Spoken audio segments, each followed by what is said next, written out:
Muy buenos días, bienvenidos a Directo América de France 24. Yo soy Elena Lozano y todo lo que verá a continuación es noticia. Iniciamos. Se cumplen 2 semanas de multitudinarias protestas contra la crisis económica y la violación de derechos humanos en Irán, que han sido reprimidas por fuerzas de seguridad de la Revolución Islámica. Un grupo de derechos humanos asegura que al menos 192 personas habrían muerto en las calles. Más de 400 combatientes kurdos evacuaron Alepo después de 5 días de enfrentamientos con el ejército. El último grupo de las Fuerzas Democráticas Sirias presente en la ciudad fue transportado en autobuses sin sus armas hacia la ciudad de Taboa, en el noreste de Siria. Estamos bien, somos unos luchadores. Esas habrían sido desde prisión las palabras de Nicolás Maduro, el depuesto presidente de Venezuela, según informó su hijo Nicolás Maduro Guerra. Mientras tanto, Estados Unidos pidió a sus ciudadanos que salgan de inmediato del país por riesgos de seguridad que incluyen detenciones arbitrarias.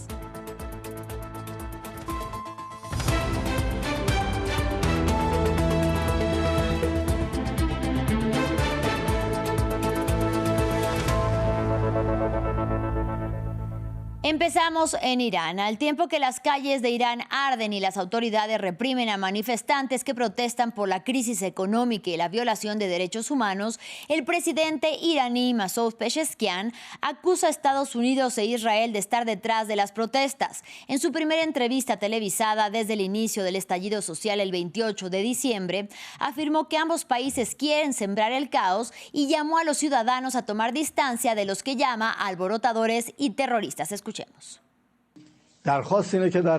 Pedimos que en cada barrio la gente se una y no permita que estas personas se amotinen. Si las personas tienen alguna preocupación, las escucharemos. Es nuestro deber escucharlas y resolver sus problemas. Sin embargo, nuestro mayor deber es no permitir que los alborotadores vengan y perturben la sociedad. Estados Unidos e Israel están ahí, dando instrucciones a esta gente, diciéndoles, adelante, los apoyamos. Los mismos que atacaron a este país y asesinaron a nuestros jóvenes y niños, ahora les dan órdenes diciéndoles, hagan ese trabajo, estamos con ustedes. Vayan y lleven a cabo actos de sabotaje y los apoyaremos desde atrás. Cuando se cumplen 2 semanas del inicio de multitudinarias protestas en Irán, la represión en las calles aumenta. Las fuerzas de seguridad de la Revolución Islámica han realizado cientos de detenciones y tienen la orden de considerar enemigos a los ciudadanos que se manifiesten y a los que se amenaza incluso con la pena de muerte. Según un grupo de derechos humanos, al menos 192 personas habrían muerto durante las manifestaciones. En tanto, el Internet y las comunicaciones continúan suspendidas por tercer día consecutivo. Aquí los detalles. Miles de manifestantes en esta autopista a las afueras de la ciudad de Mashhad, al noreste de Irán. También eran numerosos en las calles de Teherán, reunidos aquí en la Plaza Punak, que se convirtió en uno de los principales lugares de reunión de la capital. Ante la magnitud de la movilización, las autoridades iraníes cortaron el acceso a Internet desde el jueves por la noche. El sábado, Donald Trump volvió a afirmar que Estados Unidos estaba dispuesto a ayudar a los manifestantes. Mencionó la posibilidad de intervenir. Desde hace varios días, el hijo del antiguo Shah, exiliado en Estados Unidos, apoya el movimiento y llamó nuevamente a seguir la movilización.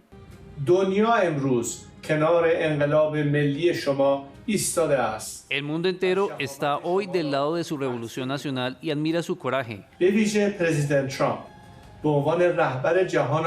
En particular, el presidente Trump, que se ha declarado dispuesto a ayudarlos. No andan en las calles, mi corazón está con ustedes, sé que pronto estaré a su lado. Las manifestaciones iniciadas para protestar contra la precariedad y la inflación galopante se han extendido a otras provincias del país y en las marchas se corean consignas dirigidas directamente contra el poder islámico. El líder supremo iraní, el ayatolá Ali Khamenei, acusa a los manifestantes de actuar en nombre de Estados Unidos y denuncia un complot del enemigo. Irán advirtió que atacará al ejército de Estados Unidos y a Israel en caso de intervención de Washington. El domingo, la policía anunció que había llevado a cabo importantes detenciones. Las asociaciones de defensa de los derechos humanos denuncian una nueva represión sangrienta. Según la ONG Iran Human Rights, al menos 190 personas han muerto en las manifestaciones. Vamos a Siria. Después de 5 días de enfrentamientos con el ejército, más de 400 combatientes kurdos evacuaron Alepo. Se trata del último grupo de las fuerzas democráticas sirias presente en la ciudad y que fue transportado en autobuses sin sus armas hacia la ciudad de Tabqa, en el noreste de Siria. Los combates causaron la muerte de al menos 23 personas y dejaron a un centenar de heridos. Estallaron mientras ambas partes luchan por integrar a las fuerzas kurdas en el gobierno de facto del islamista Ahmed al-Shara. Veamos el siguiente informe. Tras 5 días de enfrentamientos mortales en la segunda ciudad más grande de Siria, un acuerdo de alto el fuego ha llevado a las fuerzas democráticas sirias lideradas por los kurdos a retirarse de Alepo. Gracias a la mediación internacional para detener los ataques y las violaciones contra nuestro pueblo en Alepo, hemos llegado a un acuerdo que ha dado lugar a un alto el fuego y la evacuación segura de los mártires, los heridos, los civiles atrapados y los combatientes de los barrios de Ashrafie y Sheikh Maksud hacia el norte y el este de Siria. Debido a los intensos combates entre el ejército sirio y los combatientes kurdos de las FDS, los residentes atrapados se han visto obligados a huir de sus hogares y las mezquitas locales han abierto sus puertas para dar cobijo a los desplazados. Pregunté a mi familia por los combates. Me dijeron que no podían dormir debido a los bombardeos. La gente incluso disparaba desde sus tejados. Dejé a mis 3 hijos con mi vecina, pero ahora no puedo contactar con ella. Solo quiero encontrar a mis hijos, nada más. La violencia, que se concentró en los barrios de Sheikh Maksud y Ashrafie, estalló tras el fracaso de un acuerdo alcanzado en marzo con el objetivo de integrar las instituciones autónomas kurdas en el gobierno central. Desde la caída de Bashar al-Assad en diciembre de 2024, el gobierno de Ahmed al-Shara se ha comprometido a proteger a las minorías, pero sigue luchando contra las masacres de alawitas y la violencia contra los drusos.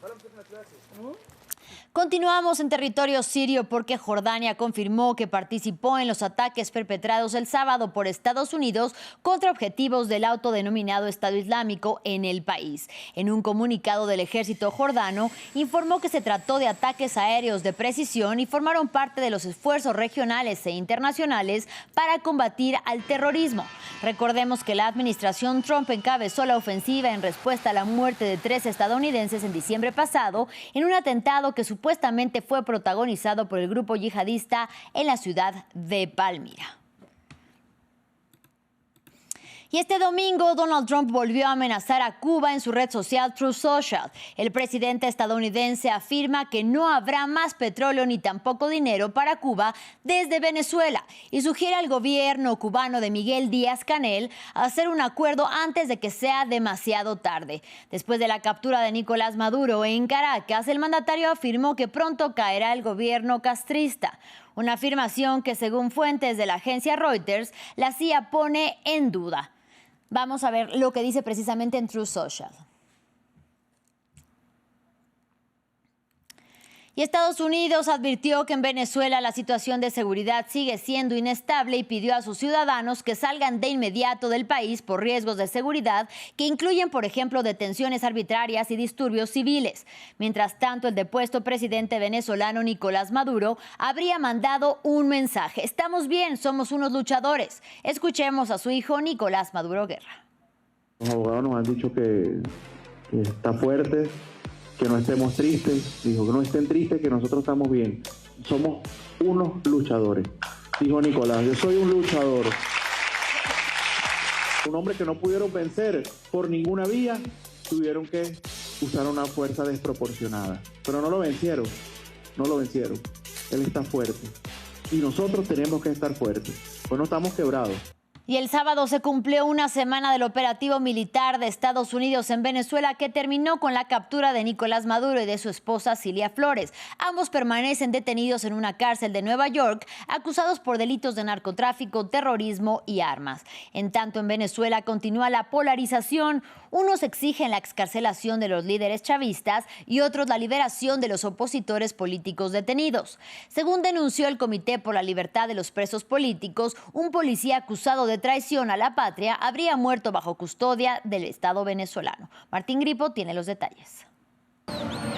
Pasó ya una semana del operativo militar de Estados Unidos en Venezuela, que dejó a Nicolás Maduro detenido en una cárcel de Nueva York. imputado por 4 delitos, entre los que se encuentran narcoterrorismo y posesión de armas de guerra. En Caracas, la capital venezolana, continúan las manifestaciones de seguidores del oficialismo, exigiendo la liberación de Maduro y de su esposa, Cilia Flores. Bueno, nosotros confiamos plenamente en nuestra presidenta encargada, Delcy Rodríguez. Nosotros sabemos que ella está implementando los mecanismos de la democracia bolivariana de paz que siempre nosotros hemos promulgado y hemos manejado.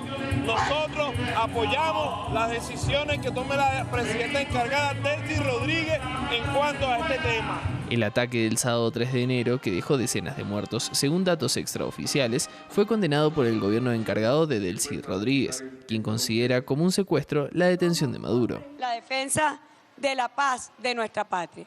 Ahí estamos sumando toda Venezuela, todos los venezolanos y todas las venezolanas para rechazar el vil y criminal ataque del 3 de enero y para condenar que nuestro jefe de Estado, presidente Nicolás Maduro, haya sido secuestrado. Mientras, los denominados colectivos chavistas, los grupos de civiles armados que responden al gobierno, aseguran estar preparados para defenderse de cualquier agresión estadounidense. Cuando sentimos la noticia, oye, más que de decepción y tristeza, fue una reacción de coraje. Vámonos al combate. Estamos preparados para esto. Aquí nadie baja la cabeza. Aquí no le tenemos miedo a nadie. Aquí estamos preparados para todo, para defender el territorio, para defender cualquier agresión que pueda venir ya. Mientras el gobierno venezolano avanza en diálogos para el retorno de embajadas con la administración de Donald Trump, a las afueras de la cárcel El Helicoide hay esperanza e incertidumbre, puesto que varias personas esperan la liberación de sus familiares detenidos, un anuncio realizado por el gobierno interino de Caracas y que fue celebrado por la Casa Blanca. En paralelo a las liberaciones en Venezuela, el gobierno liderado por Daniel Ortega y Rosario Murillo en Nicaragua anunció que liberó a varias decenas de personas detenidas en centros penitenciarios de su país y lo hizo el día que Ortega cumplió 19 años en el poder. Más detalles en este informe de Diego Bassani.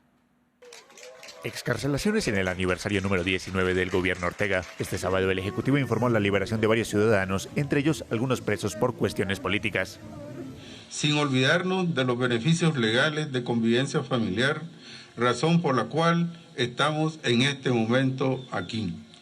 Continuamos promoviendo y garantizando la unión familiar a través de este acto para 30 personas a quien estamos entregando a sus familias para volver a sus casas. Entre los liberados se encuentran varios líderes universitarios y miembros de la oposición al gobierno sandinista. Sin embargo, algunos críticos de la administración Ortega Murillo, como el escritor Sergio Márquez, advierten que todavía permanecen privados de su libertad varias decenas de personas por su postura política.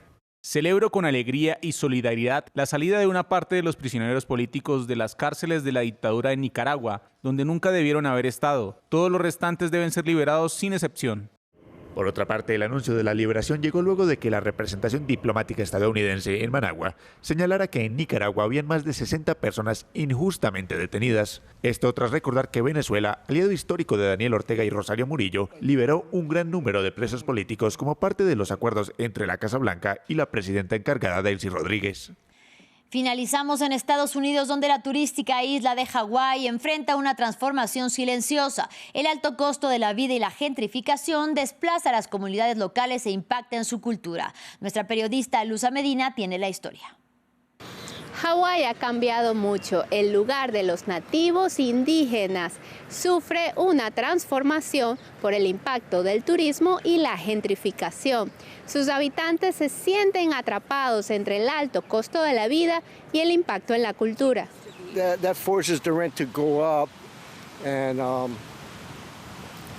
El alquiler es mucho más caro que antes. Eso hace que suban las rentas y todo lo demás también.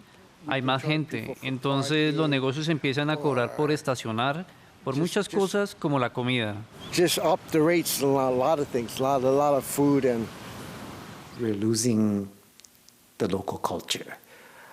Si estamos perdiendo la cultura local en algunos aspectos, diría que sí. Aquí existe una cultura muy especial. Para mí, lo más destacado de esta cultura es el espíritu del aloha. El destino turístico internacional enfrenta una crisis de gentrificación y exclusión habitacional. Más de 11.000 personas viven en situación de calle, lo que representó un aumento del 87% en 2024, según el Departamento de Vivienda y Desarrollo Urbano. Pagábamos $1.200 de renta y ahora casi $2.000. Muchas de las casas viejas donde vivía ya no existen. Ahora son mansiones que venden por 1, 2, 3 millones de dólares. Por eso hay tantas personas que terminan asfixiadas económicamente y sin hogar. No todo es un paraíso. A pesar de ser conocido como un paraíso turístico, el alto costo de la vida desplaza a los habitantes de Hawái a lugares como Las Vegas y amenaza con desaparecer la cultura del aloha. Fin del informativo. Gracias por su compañía y hasta la próxima.